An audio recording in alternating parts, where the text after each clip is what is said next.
if you take two charges Q1 and Q2, okay, so if they are like charges, that means if both are positive or both are negative, then what will happen? They will experience a repelling force. They will repel away from each other. Okay. And what if they are unlike charges? That is, if one is positive and the other is negative, then they will attract. Okay. Now what is the magnitude of this charge? This is given by F, which is the force. This is equal to the product of two charges Q1 into Q2 divided by 4 pi epsilon r square. Okay. So what is r here? R is the distance between the two charges. Okay. And what is epsilon? Epsilon is the permittivity of the medium in which they are present. Okay.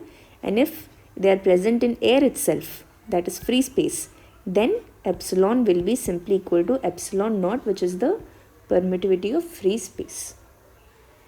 If they are present in some other medium, then epsilon will be equal to epsilon r into epsilon naught. Okay, where epsilon r is called the relative permittivity. Okay, and for air the relative permittivity is 1. That is why here we do not take epsilon r, or you can simply write into 1. Okay, so this is the magnitude of the charge between the magnitude of the force between the charges.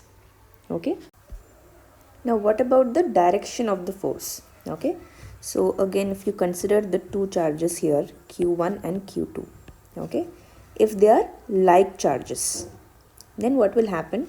Because of Q1, if Q1 is, let us say it is held stationary, okay, then Q2 will experience a charge away from Q1. Okay, similarly, if Q2 is held stationary, then Q1 will experience a force away from Q2. Okay, so this is the direction of force. Okay, and if they are unlike charges, then what will happen? Let us say they are unlike charges Q1 and Q2. Okay, then they will experience a force towards each other. Okay, so this will be the direction of force. So this is about the force between charges.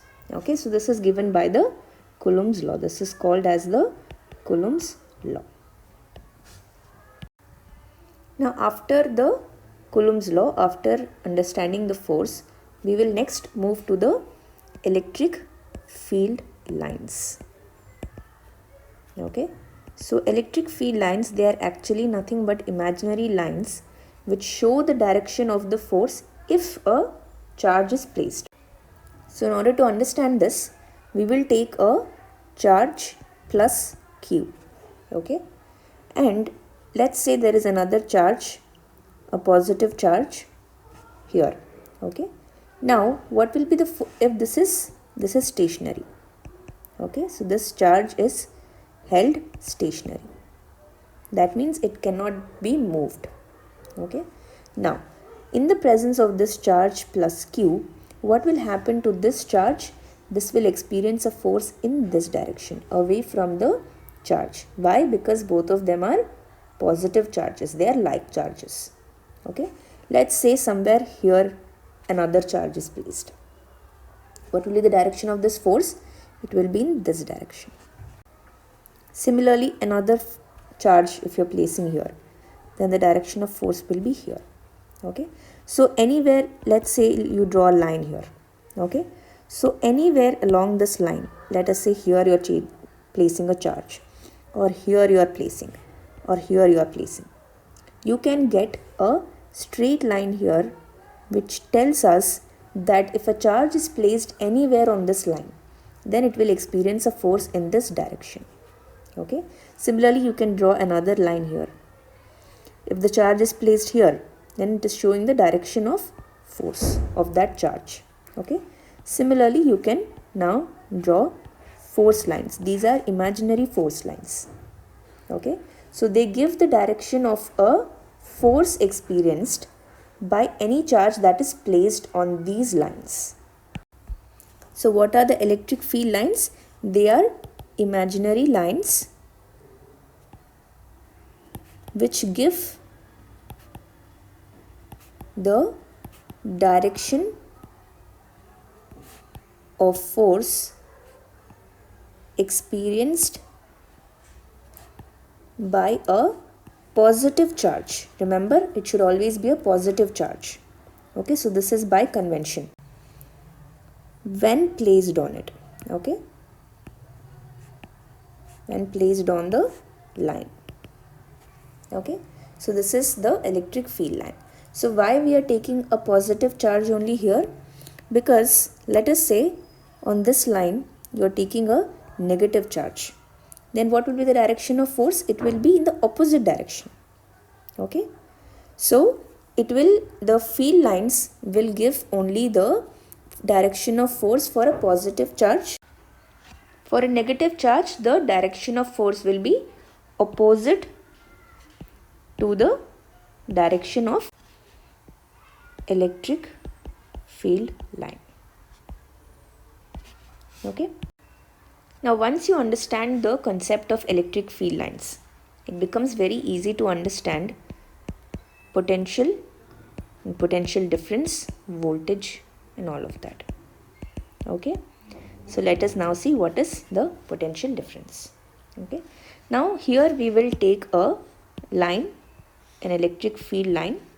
So this is the electric field line. So what will happen if a charge is placed on this electric field line? It will experience a force in this direction. Okay. So let us take now a charge here which is of 1 coulomb. Okay. So we have taken a unit positive charge. Okay. So this is a positive charge.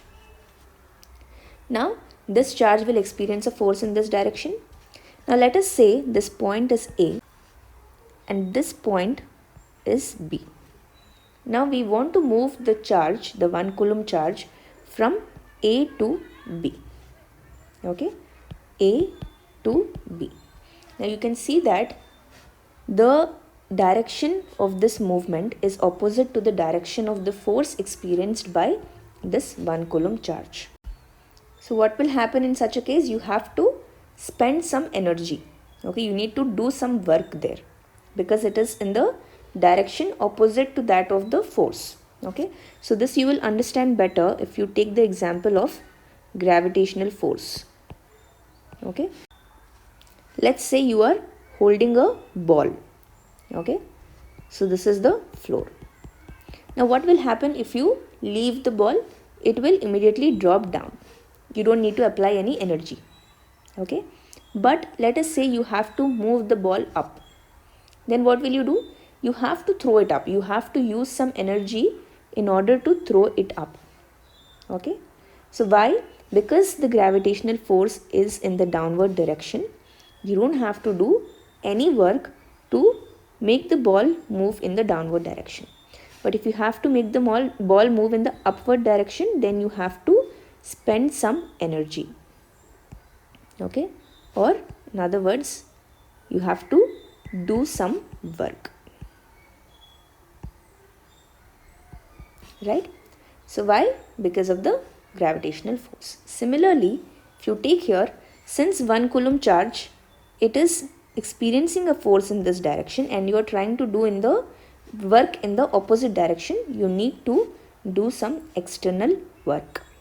Okay, so that work that is done to move the unit positive charge from A to B, this is called as the potential difference between A and B. Okay, so the work done to move a unit positive charge from A to B. So we have understood the potential difference between two points. Okay, so if you have point A and point B, then the work done to move a unit positive charge from B to A is the potential difference VAB. So this is how you represent the potential difference. Okay, so this, when VAB is written, it means that the charge is being moved from B to A. what is meant by VBA? It means the charge is being moved from A to B. Okay, so VAB is equal to minus VBA. Okay, that means if a work of plus W is being done to move a charge from B to A, then an energy of minus W is released when the charge is moving from A to B. Okay, so this also you can understand if you take the example of the gravitational force again. When the ball is at a distance, at a height, let us say h. Okay, so at this point it is having potential energy. Okay, when you are holding the ball at this height, it is having some potential energy. Okay, now what will happen when you drop the ball? It will come down, and when it comes down, it will lose its potential energy. So when potential energy is lost, we say that the energy is being released. Okay, so in the case of this ball, the potential energy is being converted into kinetic energy. Okay, so but the potential energy is being lost, that we represent as minus W. Okay, so VAB is equal to minus VBA. Next we will understand what is meant by potential at a point. Okay, so once you understand the potential difference, you will be able to understand what is meant by potential at a point. Okay, so let us again take the 2 points A and B. Okay, now let us say the point B is so far away that it is not under the influence of any force, not under the influence of the electric field line, you can say.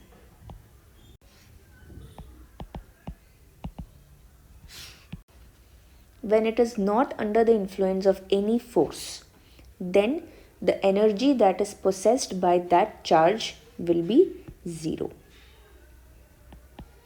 Okay, so this point, this kind of point where the energy is 0 is considered to be a point at infinity.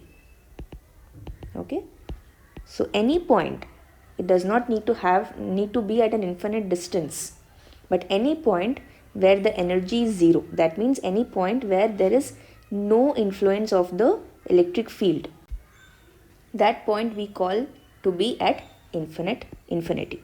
Okay, now let us say you are moving a charge of 1 coulomb from such a point B to A.